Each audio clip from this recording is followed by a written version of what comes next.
this kind of ministry. We are serving the perfect God. Amen. Amen. So walang ministeryo na nagsasabi, ang doktrina namin galing sa evil. Walang ganon.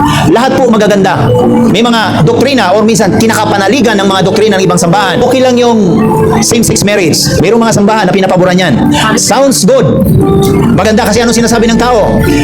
May karapatan kaming lumigaya. Kaya yung ibang mga nagbe-bless dyan will be cursed also. Run from that kind of belief. Run from that kind of doctrine. Mga businessman, di ba?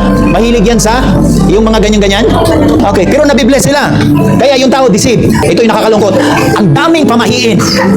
Instead na magpalo tayo sa doctrine of Christ, ang daming pamahiin. Huwag magbilang ng Pera sa gabi. pera sa gabi. Huwag kang magtuloy dyan. Malas. Bakit? May dumana? Pusa. Anong kulay? Itim. Ang dami pinapaniwalaan natin. Tapos lagi natin sinasabi sa atin, hindi ko kaya, masakitin ako. Lagi mong sabihin yan, magiging masakitin ka talaga. Sabihin mong mahirap ka, lagi mong sabihin yan, magiging mahirap ka. Maghingi yung anak mo ng pera, sabihin mo, anak, wala tayong pera. Lagi mong sabihin yan, nakatanim sa anak mo, kawawa naman ang nanay ko.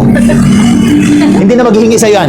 Bakit? Pag nakita yung classmate niya na may pera, maaawa sa kanyang sarili. Magkakaroon ng tinatawag na self-pity. Ay, kasi ang mama ko sabi niya wala kami pera. Tiisin ko na lang. Ang daming mali sa mga words natin, Pam. That's why if you are not connected with the prophetic understanding, we are always deceived. Every day there is a war. Every day nililinan tayo ng kaway. Instead na sabihin natin, anak, may pera tayo, pero budget mo na, anak. Amen. As the right heirs of Christ, tagapagmana tayo, Pam. Amen. Walang anak ng Panginoon na ano po, mahirap. That's why, sabi ng Panginoon, Hebrews 10:25, huwag natin kaligtaan yung pagdalo sa ating pagtitipon.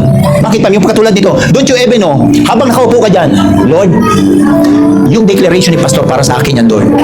Don't you even know, may mga blessing na kung saan I release na hindi ako supposed to be yung makikinabang. Kayo po.